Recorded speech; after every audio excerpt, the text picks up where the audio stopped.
I've been referred to as sort of the king of reggae. They say you don't like that title. Why not? I think I'd rather be the prophet.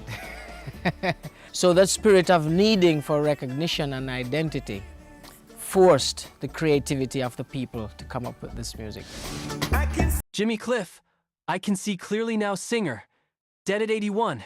The night was quiet, as nightfall often is in Kingston. A breeze stirred through the palm trees lining the beach, carrying the scent of saltwater across the Jamaican coastline. Yet, beneath the calm, there was a heavy undercurrent of grief. Jimmy Cliff, the reggae legend, the man whose music had been the voice of resilience for millions, was gone. At the age of 81, after decades of electrifying performances, revolutionary music, and acting that spoke to the heart of both Jamaica and the world, he had passed away. For many, the news arrived like a blow to the chest. Cliff's music wasn't just a soundtrack to life, it was the very pulse of the struggles and triumphs of a generation. His powerful rendition of I Can See Clearly Now had made its way into the hearts of so many, particularly in the beloved film Cool Runnings, bringing a message of hope to a global audience. But now, his voice, a voice that had carried so many through difficult moments, would never sing again. The outpouring of grief was immense, as fans across the globe found themselves wrestling with the fact that their musical hero was gone. Before the headlines, before the tributes, before the world realized it was about to lose one of its brightest creative lights, the story of Jimmy Cliff began in a world far quieter, far simpler, and deeply rooted in the layered rhythms of Jamaican life. Long before the stages, the spotlights, and the ovations, Jimmy was just James Chambers, a boy with a voice too big for the small, sun-drenched hills of Somerton District in Street James Parish. In those early years, he carried music not as a career or a calling, but as a kind of spiritual instinct. It lived inside him, the way some children carry stories or secrets. He wasn't trying to be heard, he simply needed to sing. The Jamaica of his youth was a place in motion culturally, politically, spiritually. It was a nation just beginning to find its identity, pushing through the final years of colonial control and reaching toward independence. Streets bustled with vendors selling fruit and patty pies, sound systems thundered through neighborhoods with bass that rattled window panes, and churches filled with voices that rose like smoke into the rafters. In that atmosphere, where rhythm and resistance were practically woven into daily life, it made sense that Jimmy would grow into an artist whose work would one day carry the heart of Jamaica far beyond its shores. People who knew him as a child remembered his energy most of all. He was curious, charismatic, always moving, the kind of kid who could gather a crowd without trying. Teachers at his local school recalled him volunteering for every play, every musical number, every chance to express something deeper than what simple words could express. Even then, there was a spark in him, something unexplainable. Not ambition exactly, but vision. A sense that music wasn't something he did, it was something he was. As Jimmy grew, those instincts sharpened. He began writing his own songs as a teenager, experimenting with melodies inspired by ska, gospel, and American soul. His notebooks filled with lyrics scribbled between homework assignments, half-finished poems, and ideas for stories he might one day act out on stage. His talent developed faster than anyone expected, and soon he was traveling from Somerton to Kingston, chasing opportunities in the bustling capital city. Kingston in the early 1960 seconds was a crucible of creativity. Cramped recording studios, independent producers with dreams as bold as their voices, and streets ringing with new sounds that would eventually evolve into reggae. Jimmy wasn't just there, he was emerging right in the center of it. But he carried something that set him apart: fearlessness. He approached producers directly, convinced them to listen, and performed with a sincerity that made people stop talking and lean in. It wasn't arrogance, it was conviction, a quiet understanding that he had something meaningful to offer the world. And when he sang, even the skeptics listened. But what truly defined him wasn't just the ability to hit the right notes, it was the emotion behind them. Jimmy had an uncanny capacity to translate feeling into melody, joy, sorrow, longing, rebellion, resilience. His early songs weren't polished yet, but they carried a rawness that people recognized immediately. There was truth in them, and truth is hard to ignore. By the late 1960 seconds, Jimmy was becoming more than a rising singer.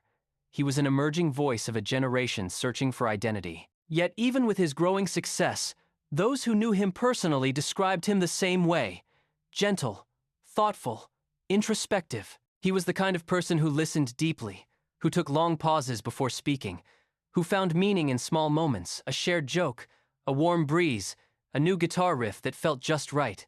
The man who would later be called a star, a pioneer, a prophet. He started simply as someone who wanted to make art that mattered. And then came the moment that would change everything. The opportunity to star in The Harder They Come, the film that would not only transform his career but stamp reggae onto the global cultural map. Jimmy didn't just act in the film, he embodied it. His performance was raw, relatable, and emotionally electric. Audiences didn't just watch him, they felt him. His voice, his expressions, the defiance in his eyes, they summed up the yearning, the pain, and the hope of thousands of Jamaicans whose stories had rarely been seen on screen. Yet before all of that, before world tours, before Grammy Awards, before standing on stage beside legends and becoming one himself, Jimmy's world was small, grounded human. A boy with a dream, a teenager with a songbook, a young artist walking the streets of Kingston with hope in his pockets and melodies floating in his mind. His story began in ordinary moments that became extraordinary only in hindsight. And perhaps that is what makes his legacy so powerful. He was never trying to be a legend. He was simply trying to create, to express, to share something real. It was the world that turned him into an icon. It began as a quiet morning, the kind of morning that never hints at the weight it's about to carry. In the Cliff household, sunlight filtered through the windows in soft golden sheets, settling over the familiar objects Jimmy loved, the guitars he kept near every room, the handwritten lyrics pinned above his desk, the framed photographs from Jamaica that reminded him of home even when he was far from it. For most of his life, mornings had been a time of reflection, creativity, or simple stillness. But on this particular day, the silence felt different, thicker, heavier, as if the world itself was bracing for something it knew the family did not.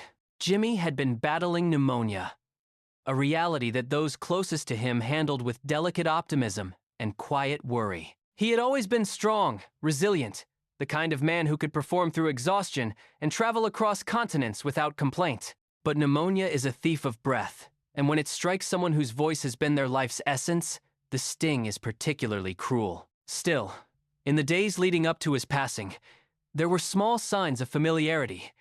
The way he hummed to himself in moments of rest, the way he asked about new music trends, the way he smiled at his loved ones as if trying to reassure them instead of himself.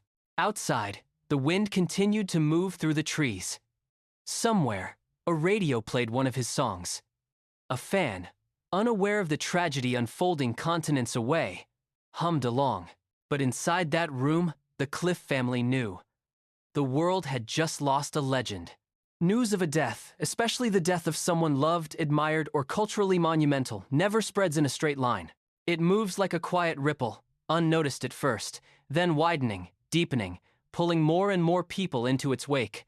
For the Cliff family, the moment of discovery was deeply personal, but for the world, it began with a single, heartbreaking announcement.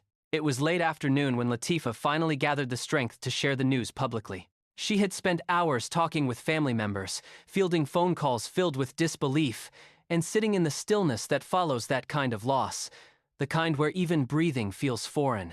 Her hand trembled as she typed the words on Instagram.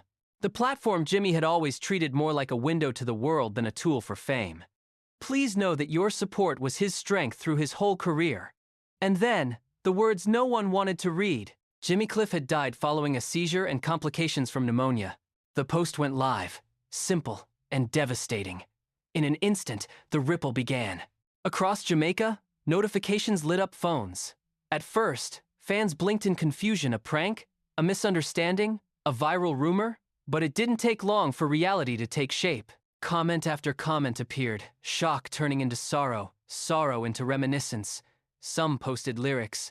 Others posted photos of themselves at concerts, remembering the way Jimmy had made them feel, the way his music had lifted them through heartbreak, loss, or dark times. And some simply wrote, "No, no, no." The most honest reaction of all.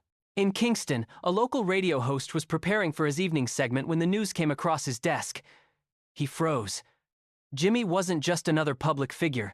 He was an emblem of Jamaican identity, a bridge between generations. The host set down his notes, stared at the studio wall for a moment, then quietly swapped the cued track for Many Rivers to Cross. As the song played over the airwaves, its opening chords felt heavier than ever before. Callers flooded the station, some crying, some sharing stories, some unable to say anything beyond a stunned whisper. Meanwhile, journalists scrambled to confirm the report. News outlets reached out for statements. Producers whispered updates through headsets. Writers prepared obituaries while fighting the instinct to step back, breathe, and absorb what they were writing. Because covering the death of someone like Jimmy Cliff wasn't a job, it was a task weighted with cultural responsibility. In homes around the world, from New York to London, Lagos to Tokyo, fans opened their social feeds and felt their hearts sink. There are certain artists who become the soundtrack of your life, not because you know them personally, but because their music was there during the moments that shaped you. Jimmy was that kind of artist. His voice lived in weddings, road trips, Sunday mornings, and childhood memories. And so, as his death spread from screen to screen, it was as if each person rediscovered the moments he had unknowingly shared with them. In Montego Bay, an elderly man pulled up a chair outside his home and turned on an old radio. He remembered hearing Jimmy live in a small venue long before the world knew his name. The memory surfaced like a forgotten dream. Jimmy's young voice, full of fire and promise. The man closed his eyes now, listening again, letting the music soften the ache, settling in his chest. Back in Kingston, a group of university students gathered outside a residence hall. They played clips from The Harder They Come on a laptop, voices overlapping as they talked about how the film introduced them to their own country's history in a way textbooks never could. They weren't alive when the movie debuted, but they felt its power all the same. Jimmy had that effect transcending generations, cultures, borders. And then there were the musicians, the ones who had been inspired by him, mentored by him, or simply changed by the sound he helped create. Shaggy posted a tribute video. Ziggy Marley wrote that the world had lost one of the greats.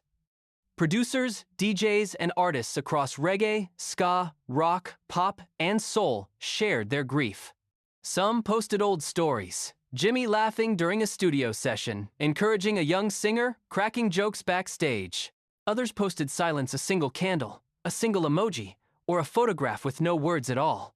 Police officers were stationed near the entrance, not to manage a crime scene, but to manage a crowd that continued to grow. Hundreds of fans gathered quietly, some carrying flowers, others simply holding hands or pressing palms together in prayer. They weren't chanting or shouting. They stood in silence, a living memorial of grief and gratitude. Occasionally, someone played a Jimmy Cliff song from a phone, the volume low, the moment intimate. When Many Rivers to Cross began drifting through the crowd, heads bowed, almost in unison. Inside the hospital, the lead investigator, a soft-spoken officer who had handled many high-profile cases, took notes, asked gentle questions, and reviewed medical findings. He wasn't searching for inconsistencies. He was building a complete record. He knew the world would want transparency, even if the truth was ultimately simple. An illness had become too strong, and a body had become too tired. The investigation also extended to the Cliff home. Officers retraced the events of the morning, checking medications, confirming statements, and ensuring that the timeline aligned with medical evidence. They documented the environment not for suspicion, but for completeness. Every report needed to be airtight. Every detail mattered. Family members cooperated with grace, though the exhaustion in their eyes revealed the emotional storm they were navigating. They spoke softly, sometimes pausing as memories caught in their throats. They answered every question because they wanted no shadow of confusion surrounding Jimmy's final hours. His life had been lived with authenticity and openness. In their minds, his passing should be handled the same way. By late afternoon, investigators compiled their findings. There were no loose ends, no hidden mysteries. His death was officially ruled as complications from pneumonia, exacerbated by a sudden seizure. A tragedy, yes, but a natural one. Still, the emotional weight of the investigation lingered. As the lead investigator walked back to his vehicle, he paused at the edge of the crowd gathered outside. He listened to the soft chorus of fans singing "I Can See Clearly Now," their voices shaky, imperfect, but deeply sincere. He closed his notebook and allowed himself a moment of humanity. Later, he would admit that hearing that song in that moment was one of the most profound experiences of his career. For the world, the investigation provided clarity. For the family, it provided closure. And for those who had loved Jimmy from a distance through screens, headphones, or live performances, It provided a bittersweet truth. Jimmy Cliff had not been taken by mystery. He had not been stolen by tragedy. He had simply reached the end of a long, extraordinary journey, surrounded by love. If Jimmy Cliff Journey has left you reflecting, questioning, or connecting with your own experiences, we encourage you to continue exploring these narratives with us. Subscribe to The Final Footage to delve into more true crime stories, unsolved mysteries, and human investigations that challenge, educate, and resonate. Each story is carefully curated to bring you closer to understanding the human side of crime, loss, and justice, always with empathy and cinematic immersion. Through his life and untimely passing, Jimmy Cliff reminds us that true legacy is measured not just in the work we leave behind, but in the lives we touch and the conversations we spark. His story invites reflection, empathy, and remembrance, and it challenges us to see beyond the surface, to consider the full depth of human experience.